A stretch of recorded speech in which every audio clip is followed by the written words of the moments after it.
Welcome back to the 3 of 7 podcast, ladies and gentlemen. We've got an awesome guest lined up today, Miss Meghan Landymore. I first heard about Meghan at the Georgia Jewel 100 miler a few months ago. Her story is amazing.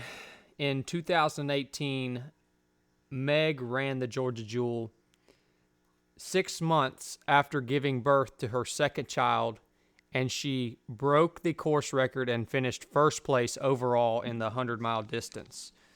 So we talked to Meg about what was the number one challenge she faced during that training cycle with a newborn and putting in the work to go and perform as well as she performed at a extremely tough mountain race. Meghan is so much more than a runner, though. She is obviously a mother, a wife. She's a physician's assistant, so she's a professional on a high level. She's also an Army soldier. She's just got so much to offer. She's a coach. She's coaching now, so it's exciting. We talked to Meg about her stance on coaching and what kind of program she offers. Just so much stuff jam-packed into this episode. We hope you enjoy it. Here she is, Miss Meghan Landymore. Welcome to the 307 podcast. Thank you so much for making the time for this today. Of course. Thank you for having me. Yeah, we are fired up. Meg, we're just going to jump right into this thing. I want to talk about the Georgia Jewel. So when I first heard your story, I was at the race check-in or the packet pickup for the Georgia Jewel, just about a month ago. And the race director announced Meg's story about how last year Meg broke the course record at the Georgia Jewel 6 months after giving birth. And I think everybody there, it blew everyone away. Like, you got a standing ovation. And Meg was actually there again this year volunteering at the race. Is that right, Meg? Yep, that's correct. That's awesome. Yeah, so it's just so awesome. I want to know, first of all, when did you choose to run a 100-mile race, the Georgia Jewel? Was that during pregnancy? Was it after pregnancy? When did you make that decision or set that goal for yourself? So, wow. I mean, the Georgia Jewel itself is its own thing in my life now, which is why it's tattooed on me and everything else. Essentially, I ran my first 100-miler back in 12, I think. I ran the Bear. And then in 2013, I got pregnant with my son, or beginning of 2014. And after that, I took a long time coming back, and just there's a lot of guilt and stuff when you're a mom. It's very complicated to go disappear into the woods for 6 hours and leave your kid. So it took a long time coming back, and I had made the decision that there was no way I was going to do a 100-miler that year. And he was 2, I think, at that point. And then we decided that we should try and knock out having a second, because I was having some health issues that were getting, it's a good way to say it, skirted around. They kept telling me, well, let us know when you're done having kids and we'll talk. So we were trying to move up our timeline on finishing up, making our family. Then I was like, man, if I don't do a 100-miler this year, I won't be able to do one forever. Then I'll have this 7-year gap. And I was like, I don't want that to happen. So I'm going to sign up for one. So I signed up for Georgia Jewel 2016 with 8 weeks to train. I put in 4 weeks hard effort and then 4 weeks of taper, and I DNF'd at mile 72, which is its own long story. Well, tell us, if you don't mind, tell us a little bit about that, Meg. I don't want to get too sidetracked, but I'd like to hear that, because that's I didn't know that part of the story, and I think there's probably a huge lesson there. Yeah, so in my training, I got a lot of back-to-back, and I trained hard in the time that I had, but I honestly wasn't ready. I wasn't ready for the heat. I wasn't ready for the descents. And climbs, climbing is something you have to train, but if you've got endurance, then climbing is not so bad. But the descents actually tore up my muscles. So I got a calf cramp at mile 20, and a real cramp, when you sit on the side of the trail staring at your leg. I've never had one of those before. It's still the only time I ever had, right? And I'm like, uh-oh, that's not good. If that happens again, I literally can't walk. So we'll see what happens. I kept going, and at that point, I was on record-breaking pace, but I didn't know that or particularly care. I was just out there having the time of my life. And I noticed around mile 42, I was getting really swollen. Hadn't peed in hours, and I was like, okay, I'm going to take this next section really easy. At the time, the entire next section was this 11-mile stretch out to mile 50 to the turnaround where you do the power lines, and it was 11 miles of just gravel, direct sun. There's not a single bush to hide under or shade. The water stop is sitting in the sun.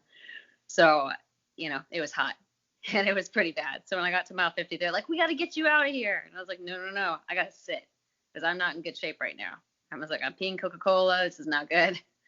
So I sat, my crew took care of me, and then another guy picked me up, and he said he was really excited. First time he's ever been in Ultra. He said, I can pace you. I said, well, I was sure. I'm not that healthy. Come on out. He was an Army guy, too. We ended up talking and walking, and, we missed the turn by 6 miles or so. Right. Yeah. So sunset's coming. We ended up completely alone in the dark, holding hands. Then my crew ran up the trail and ended up finding us. We tacked about 12 miles onto the course. So I kept going and tried, but my leg just was not working, and I couldn't really figure it out, to be honest. I just knew that I was going really slow, and I felt off balance, and so we decided to pull it at the top of Johns Mountain, only to find out a few hours later that my leg blew up, and I had, clearly damaged my calf muscle pretty bad. So I guess it was a good thing, but it built up a whole lot of regret, and, I have to go back, right? So then then we tried to get pregnant. I had a very early miscarriage, so not a huge loss, but, stressful nonetheless. And I decided after that I really wasn't ready to do this, and I really just wanted to train and do the Georgia Jewel again. So naturally, I trained all year, ended up pregnant in July, so I dropped from the 100 2017, and I only ran the 35 mile, which I did also do well at and won first at that, which was really cool. And then when we were leaving there, it was kind of heartbreaking. It's wonderful to volunteer at your A race that you trained all year for, but it's also kind of heartbreaking to watch other people do it while you're on the sidelines. So I let my last little bit of crying as we drove off, and my husband was like, next year. And I was like, that's stupid. I can't do that next year. I'll be 6 months postpartum. There's no way I could pull that off. And he was like, I think you could. And I was like, yes. And so I said to him, I said, you know what that means for you, though? Right? Because it's actually almost harder on you than it is on me. You're the one that's got to watch both the kids while I'm off doing all my training runs. And he was like, yeah, I think you should do it. I said, all right, let's not talk about this again for now. But he planted a seed, right? That's really all it took. And so that was kind of the goal. I tried to run through my second pregnancy. I had a lot of pain issues and vascular issues, which are still getting worked on now, right? I'm still seeing new specialists and been kind of dramatic. But right after I had my second son, in March, in early May, I had a stent placed. And that, 2 weeks after that, Jenny Baker, the race director for Georgia Jewel, posted that the race was filling up. And I was like, no, I have to do it. So I signed up, and that left me about 3.5 months to train. Wow. So that's how I got there. And that's how I kind of became part of the Georgia Jewel family. I just kind of ended up there every year. Yeah, and that group is truly a family. They've built an awesome community around that event. So it sounds like that DNF that happened the first time you attempted the 100 miler, that really nurtured a hunger. It sounds like you know, and that's the way I am too. A lot of times when things are taken from you, and you didn't, in my mind, you did not quit. You allowed your body to make that decision. So essentially your body took it away from you, took the choice away from you. I like to think about it that way. But yeah, totally. I could have hobbled to the end, maybe, Yeah, totally. But when it's taken from you, then it causes a hunger. And then to have an awesome person in your life, like your husband, to just replant that seed, that's an amazing thing. I guess you guys are an awesome team, and I want to dig into that too here in just a little bit. So after you had your second child, and you said you saw that the race was filling up, and you went ahead and signed up in 2018. What was your goal for the race when you signed up? Were you going back to win this race? What were you thinking in your head? I wanted to finish. I had no goals. I mean, as amazed as everyone else is with how I did, I'm amazed with how I did, right? Like, Mhm. I did not see that coming, right? My goal was to finish if I had to walk the entire thing. I thought that would be safe. At least I could do that at minimum, right? As long as I'm prepared for the heat and I could eat and move, then I could get to the end. Gotcha. That's awesome. And you ended up crushing the course record. So Yeah. yeah, we got to dig into that.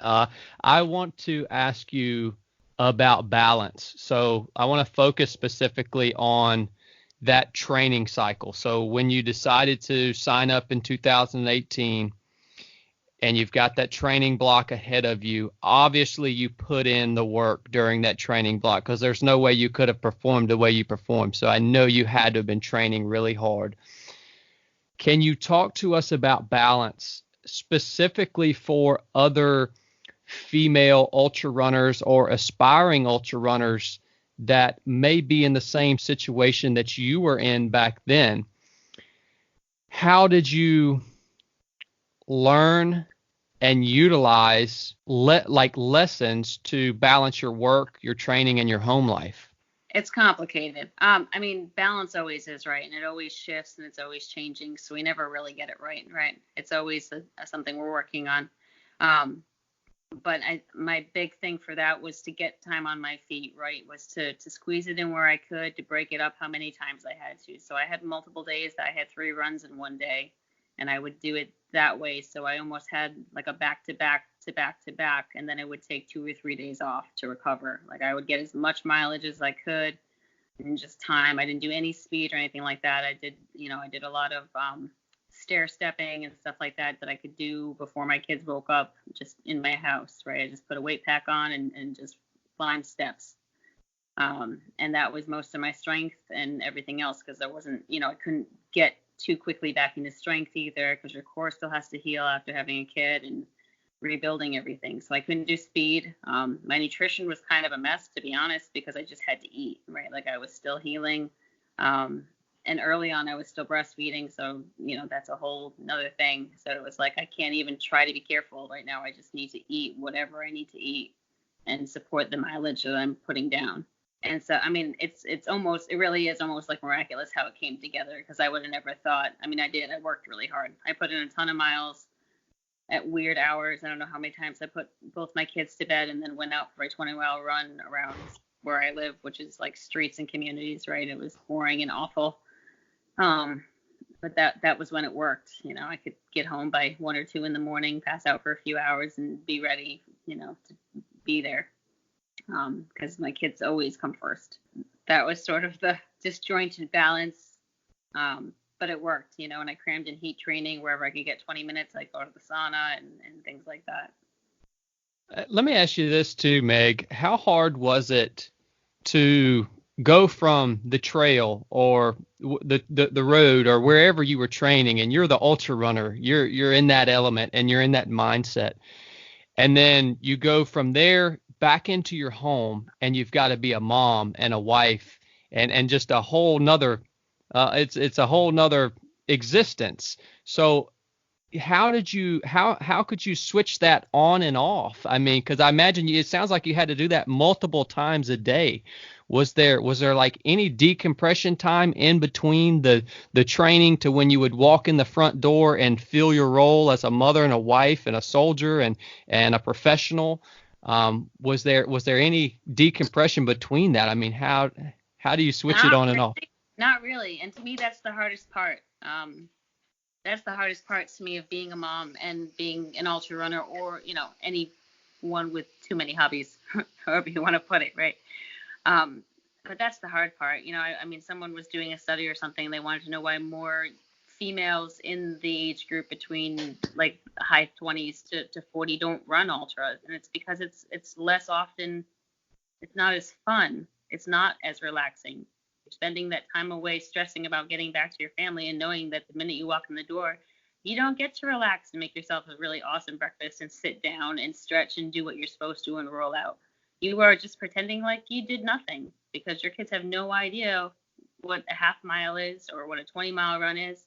I just brought my son out to my 100-miler this weekend, and he kind of sort of gets it, but still not at all, right? Like he's like, wow, that is a long way. And I was like, yeah, I was up all night, so I'm a little bit tired.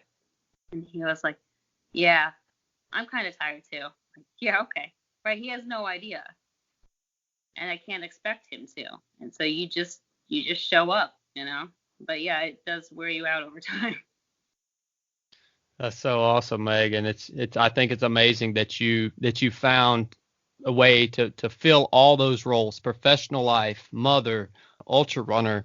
And that's something that I struggle with in my own life is finding a balance when, when I come in off the road and everybody wants to know how it went, and just being able to give them a 15-minute dump about how everything went and then get back to regular life. Yeah. And I've been struggling with that myself, but that's kind of what 3 of 7's all about too, though, is balance. We talk about body, soul, and spirit, and how those three aspects have to be balanced to, have Yeah. a fulfilling life. Yeah. And so you've talked a little bit about the challenges that you faced during that training cycle. Is there one, like, number one challenge that you faced that you remember during that training cycle, whether it be a time, whether it be time or the way you felt, or nutrition? Just, is there something that really stands out that you really struggled with and were able to overcome? I mean, honestly, considering everything I had going on, it went really smoothly. So that training cycle wasn't bad. It's almost, I know that's the story, but it's almost like everything that came after that is actually when having two kids is so much harder, and nobody, they're like, oh, it's not that much different, but it is. It's way freaking different. And especially if you're trying to train and be an athlete, it's a completely different ball game, right? And I mean, I was very lucky. My second one slept really great, right? So I was certainly sleep deprived training for Georgia Jewel, but not terribly. He slept through the night pretty quickly, and when he did wake up, he's still to this day just goes back down pretty easy. So it hasn't, I didn't struggle that badly with anything. Luckily, I didn't have any pain or anything at that time. I felt really great.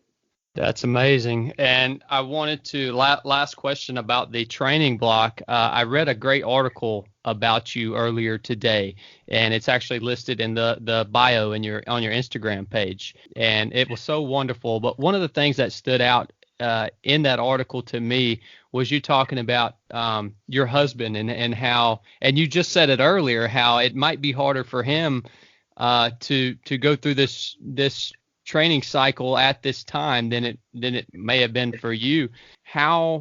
What did you guys have to do as a husband and wife to find a balance between each other, if that makes any sense? I think balance is such a complicated topic to me, because I really do, like I said, I feel like it's an ever-changing progress. We're always looking for that balance. I mean, honestly, it's a huge focus of mine over I hope the next year, to finally give my husband a little bit more balance, right? Because he's ridiculously giving. So he's like, I got it. You just go do you, because I'm the overachiever type, right?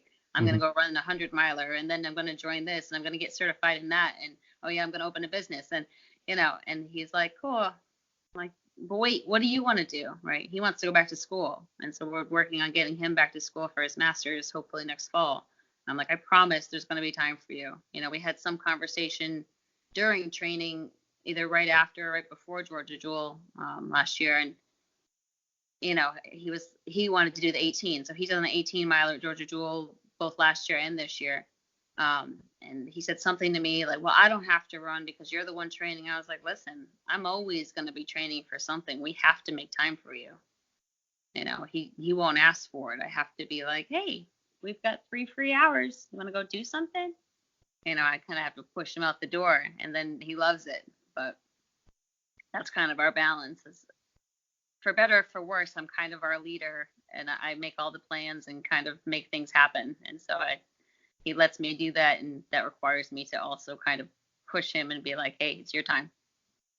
Yeah, and I love that, Meg. It sounds like you're intentionally conscious of making time for him. And even though he's so selfless, and like you said, he would never ask for it, Yeah. you, in your own mind, you're intentionally thinking about, okay, well, he needs some time too to achieve his goals and to go out and do the things that he wants to do. Yeah. And I think that just goes to show how amazing you are, Meg. So Thank you. that's wonderful. I want to dig in just briefly on the actual race that year in 2018. Just kind of give us a rundown and maybe give us a high and a low. And when you figured out, oh my gosh, I'm going to win this thing and crush the course record. Well, we started out and I thought I was going to get to stay with this group of like 3 people. And then pretty quickly it was obvious that I was not. So by the time we got 3 miles in, I was by myself. And I felt great. My heart rate was pretty high. I mean, we were climbing, right? So I wasn't too worried, but I was like, man, am I pushing too hard? But I felt really good. And I've told people, I feel like the biggest important thing about my training was the fact that I knew the course well enough that I had mentally run it on every single training run, right? All of those miles that I did on pavement, on flat, boring places, I was mentally running that course because I'd been on it twice. I knew it by heart. And it literally just felt like I was floating through the beginning part. You know, I'd been there twice before. It felt very like home. And I questioned my speed plenty of times, but I was like, no, I'm not falling. I'm not overpacing myself. I'm just moving comfortably while it's nice and cool, right? And that's always kind of my goal in hot races is like get as far as you can before the heat of the day and then take it easy. Which, you know, is debatable. Everyone does it differently, but I like to use that time that I feel well.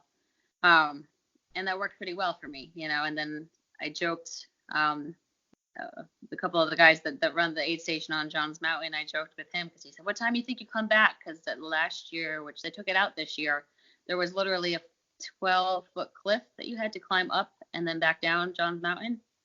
And coming up it, I said, that is some scary stuff. I do not want to do that in the dark. And so he joked, he said, I'll go down it with you. And I said, you won't because you'll be drunk when I get back here. I'm not letting you fall down the mountain for me. I was like, but my high goal, I'd make it back before sunset. And he's like, yeah, okay. And I was like, I said, it's a high goal. I'm not expecting anything, but we'll see what happens. And I got down, I did the loops down there and it was really stinking hot. I went through all my water and each time I sat, I was dizzy and somebody would hand me something. I drank and eat. And once I stood up, I felt okay again. But I mean, and I was able to maintain a solid pace through those loops, but I just remember feeling, you know, lightheaded. It was hot and I was walking through any time that there was a gap in the trees, right? The sun just baked you. And so I hiked through those sections and before I knew it, they were over. But that was probably the hardest part. I don't know. I wouldn't call it a low per se because I still was in good spirits and just doing well. At that point, I was still sort of eating nutrition. At that time, I still hadn't figured it out really. So I thought I would eat, but of course I was like, no way, I'm not eating anything. So I had a hard time. I was starting to slow down a little bit from that. And then the trip up Johns Mountain, I had only remembered how bad it felt in 2016, right? And so I gave myself this huge amount of time to cover that distance. And then once I started running, I said, actually, I ran this last year pregnant. It wasn't that bad. And so next thing I knew, I was jogging up half of it and I made it in like an hour and 20 minutes or something ridiculous. I don't remember, but way faster. Like I cut off 2 hours off what I had on my, you know, my little pace chart that I dreamt up. And I got up there and I tapped him on the shoulder and I said, hey, he said, you're here? And I said, I know. It's just as crazy as I thought, right?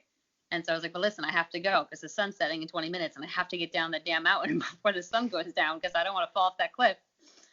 So he handed me some food, which I put in a bag because I couldn't eat. And then I ran down and, you know, made it just before sunset, which is where I picked up my pacer, Liz Canty, who's also an amazing runner. And she went with me. But, of course, like, so I had taken like 2 bites of food since mile 50 at that point. So I was starting to fail the nutrition game pretty quickly.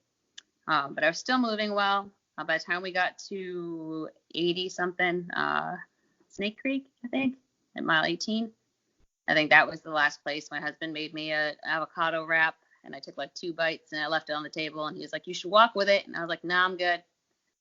And then I crashed from there, right? So, you know, it was amazing to me that I had this amazing run, because in my mind I still totally failed it, right? Like after mile 50 I barely ate more than 300 calories.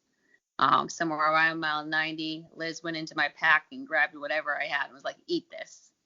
Right? She poured my last electrolyte like into my drink and was like, "You need to drink." And she'd call back and be like, "Are you drinking?" I'd be like, "No, I'm nauseous." She's like, "Drink," and I'd take like half a sip, right? I mean, I was really lazy about it. And around mile 94, I was just done. But as soon as we hit the road, I mean, I ran. And she left me at 93 because she had Bear the following weekend. So she left me at 97. So I ran power lines and I did those last three. And I ran that whole section, of course, except for the wall, right? And I like crawled up that thing. But yeah, I actually thought that I totally blew it, because I was, in my mind, my high goal was 22 hours. So I thought I was just coming in over 22. So I was like, man, I'm not even going to make it under it. That sucks. I was all bummed. But I was also just thrilled to be done, right? And I was excited to sleep and just sit, right? So I came through and they told me it was 21:03. And I was like, what? I did the math wrong for the last 20 hours for my bed. So it was amazing. It was really cool. All right, so Meg, when you run these ultra distance races, do you watch your pace? Do you set all your splits? Do you know all that ahead of time, or do you kind of just run more by feel? So I run much more by feel. I kind of make a plan more for my crew and just to kind of help them figure out what's going on. But I don't, it's kind of, I like to have a high goal. And so that's always in the back of my mind, right? Something to be shooting for. But I never expect to be able to do that, I guess. Totally. That's exactly the way I run, and I've never heard it put that way, to have like a high goal. And so I'm the same way. I don't ever calculate my splits. I don't turn my GPS on my watch. I'm just totally off a feel, but I always have an end goal in my mind, usually for a final time. So I love that style. Fits well with me. Next questions, real quick. I want to kind of shift gears into your professional life, Meg. You are a physician's assistant, which is a huge accomplishment, and I want to pick your brain a little bit. A question I get asked all the time, and I want to ask you because you are a medical professional, are these ultra distance races healthy for us? What's your opinion on that? Well, I think they're healthy if they're done right. And that's very vague, right? I think they can be very healthy. I also think they can be very dangerous, right? I mean, right, I just shared my story about how poorly I did that nutrition. That's never good for you, right? That damages your muscles. It takes more out of you than it should. So is that technically healthy? Probably not. I get away with it because I'm young enough to manage it, right? Should a 50-year-old go out and try to do 100 miles plus or minus the right training and poor nutrition? Probably not, right? That could be detrimental to their joints or their overall health. So yes and no. For the right people, it's the right thing, right? I mean, I've met a couple of guys. I have an Army friend who, he was a jumper, so he's jumped out of planes a few hundred times and his knees are wrecked, right? He did 150 mile and he's like, I don't know. And I said, yeah, it may actually just not be for you, right? You might just be better off on a bicycle, and I have another friend he's like, I hike now. And I was like, I think that's great, right? Like whatever gets you outside. Gotcha. I love that answer, Meg, because earlier in the show we were talking a lot about balance, and that was a well-balanced answer. So what I got from that is it can be healthy for you if it's done properly, and it sounds like the diet portion of it is a huge thing to you when it comes to doing it properly and making it healthy. I would like to get from you, for our listeners, a practical example of your daily diet for the listeners, just to have the practical things that you eat from morning till you go to bed. That way they can go to the grocery store and buy these things and try to implement it in their own life. So what do you think is proper for this ultra running as far as diet goes? Not even necessarily for ultra running, but just a good healthy life. Yeah. So I'm not the best example, right? I'll put that out there as a precursor. Nutrition is a hard thing for me, right? I went through a couple of years, probably longer than I want to admit, but it seems far enough in the past now. But I struggled with an eating disorder in the past. And so I spent some time being a vegetarian because I don't really particularly like meat. So it was easy, right? But then as I got into running more and more and expected more of my body, I had to fuel it, right? So then I started adding more things in. You know, my dad joked with me, like, you have to eat fat. I don't care if you dip your vegetables in olive oil, but you have to eat. And I was like, all right. And then when I met my husband, he makes like vats of food, and I'm lazy, right? My problem with nutrition is that I'm lazy, right? Most people, their laziness means they go get a bag of chips. Mine is I just eat what's there, right? Whether or not it's good or bad. So my daily nutrition, I actually use a drink mix called Huel, Huel, and it's a full food replacement, right? It's plant-based. It's got 400 to 500 calories depending on how you mix it. And I use that for breakfast and sometimes for one of my other meals as well. So I get about 1,000 calories of my nutrition and at least 50% of all of my vitamins and everything is strictly from that. It makes it easier for me to not feel so bad about the rest, right? That I was hungry and just grabbed a bag of pretzels at work because I didn't actually bring enough food for myself as usual, right? Or I grabbed a pre-made salad at Wawa, right? And that's my reality, right? It's not something I'm proud of. I continually work at it, but I always am like, I think I have enough food. And I brought like 1,000 calories of like salad. And I'm like, okay, and I'm starving.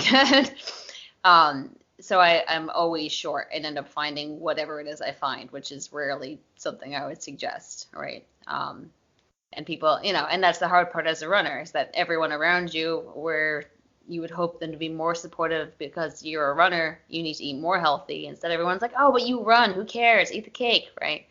And it's like, well, no, that's not actually how it works.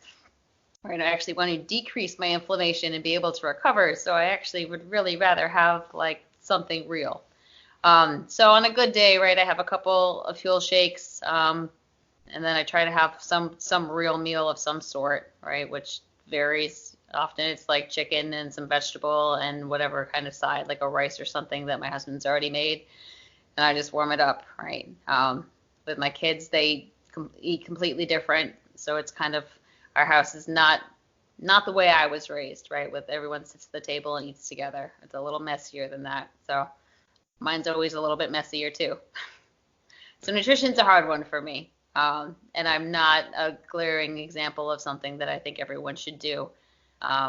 But I guess it's a real answer, right? And when I counsel patients, for example, about nutrition, because I've had people who are like, well, I'm going to start a diet tomorrow. I'm not eating anything but fruit and vegetables from now on. I was like, and that's going to work for about 4 days. And then you're going to see your friends eating and you're going to be like, screw this, right?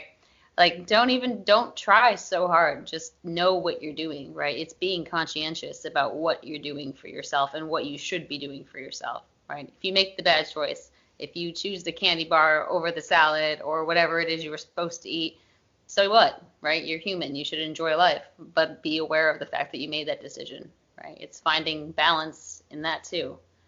I don't think there's anything you shouldn't eat or anything you have to eat that's going to make any difference in your health. That's awesome advice on diet. I like that you gave us a real answer and not the answer that maybe everybody would expect to hear from an athlete of your caliber, but it's just a practical thing that I think the listeners will get a lot out of, that we're not all perfect and we eat as best we can and roll with it, you know, take the punches as they come. I want to talk real quick about you are a soldier, and it's so amazing, so close to my heart. You know, I spent 12 years in the Navy as a U.S. Navy SEAL active duty. When did you choose to serve, and how did that fit into your lifestyle? It's just it's so cool that you do all this stuff and you're a soldier on top of all of it. I guess I kind of wanted to serve. My dad served in the Coast Guard, and he only did his time, right? He put in 4 years to get himself through the Coast Guard Academy, and then gave his 4 years back, and then he was done. And as a kid, I don't know, something about that lifestyle and moving constantly was so enticing, and I was like, why didn't we stay? We would have had like a social life, which we didn't have, right? My parents kind of live in the middle of nowhere. They're very kind of reclusive, and I get it now that I'm grown up. I'm like, wow, they kind of got it right? But I didn't understand why he didn't want to be a part of it all, and so I kind of did. But I ended up going to private schools where I had a uniform, and as stupid as it was at 18, the last thing I was going to do was wear a uniform, and nobody was going to make me. I wanted to go to college and do whatever I wanted to do. So I didn't go then. Then at the end of college, I thought about going, but don't know why really, but people talked me into grad school, and I was like, oh man, I don't know what I'm doing going to grad school.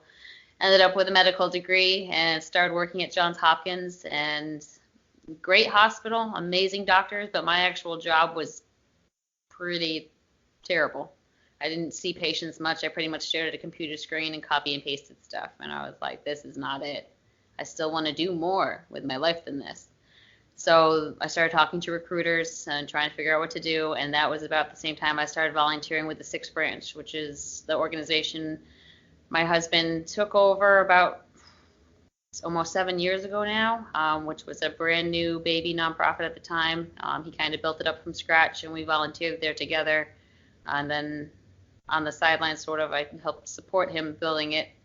And he still worked for the 6th Branch. Anyway, I volunteered there about 20 or 30 hours a week. And the more we talked and got to know each other, he said, if you want to do good in the world, then you should do what we're doing. He said, don't go into the military. I said, all right, I'll give it a shot. So for an entire year, I volunteered my heart out. I mean, anything and everything I could do, I tried. I did business volunteers and got some experience if I wanted to go be on a board of a nonprofit, and it still just didn't fulfill it for me. You know, I still wanted in. And I was talking to a friend, and she said, why don't you go reserves? I said, oh man, you know, I've never thought of that. I'm kind of a 100% kind of person. So I looked into it. And a lot of the feedback I was getting was like, oh, yeah, I mean, reserves are good, but you'll have to wait until there's a slot for you. And I happened to work at the emergency department with someone who was already in the Guard. He said, we got a slot right now. And I said, okay, I'm in. Right. He said, do you want to hear about the bonuses? And I said, no, I don't care. I'm in. So, you know, the commissioning process took about 11 months, 12 months, somewhere in there. During that time, I ended up pregnant with my first son. So when I actually commissioned, right, I was about 8 months pregnant, and we talked about it, and we were on the fence, right? Is this really still something I want to do? Because this kind of changes things.